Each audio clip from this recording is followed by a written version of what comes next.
crouching in a fun part of the garden. This is where a lot of the wild things are. And today I think I learned, we'll see, I believe this is the same plant.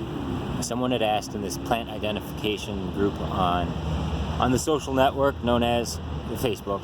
Anyways, they were wondering what this is. They were in Maine or somewhere in Maryland or somewhere further west instead. We're in Michigan.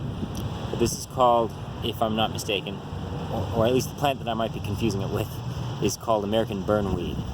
And it actually has a lot more to it. So if you Google just the name of that, USDA plants and maybe some extensions like University of Maryland, Michigan State University extensions, they'll give you a basic thing. They'll say, oh, it's a weed or whatever else and whatever its content. But if you read more, you want to be curious.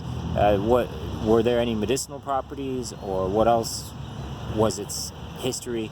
One site I saw said this is among one of the most efficient plants at converting nitrogen into stuff that it uses readily. Like 10% of the nitrogen comes from the atmosphere that you find in the plant's body.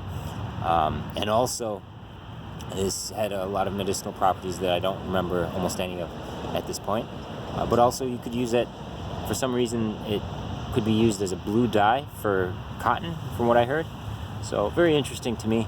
I think this is the plant. I could be wrong. I still got to learn a little bit more, but the flower heads are pretty distinctive.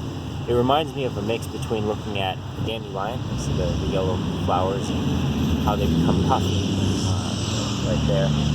This might be a better example. And also thistle, because of the way the leaves are. They're a little bit spiky. And maybe a dandelion too. So there we go. That's a little something. And then of course our buddy here, this is Plantain, lanceolata, the narrow leaf plantain. An experiment that I've been pondering, or at least a research question, was what's the advantage of having narrow leaves versus broadleaves? There's another variety that you won't find in this garden called broadleaf plantain. Very similar, but these are long.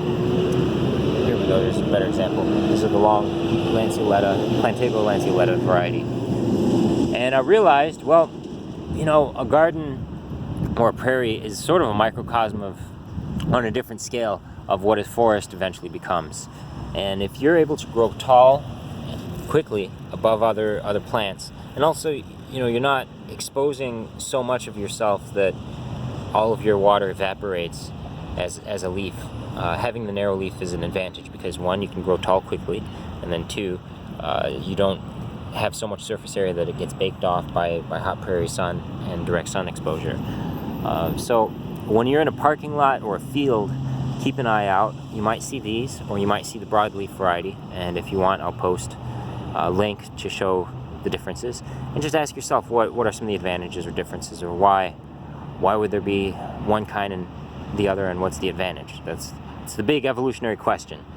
What is the benefit of having this behavior or feature or characteristic, and in what environment? All right, cheers.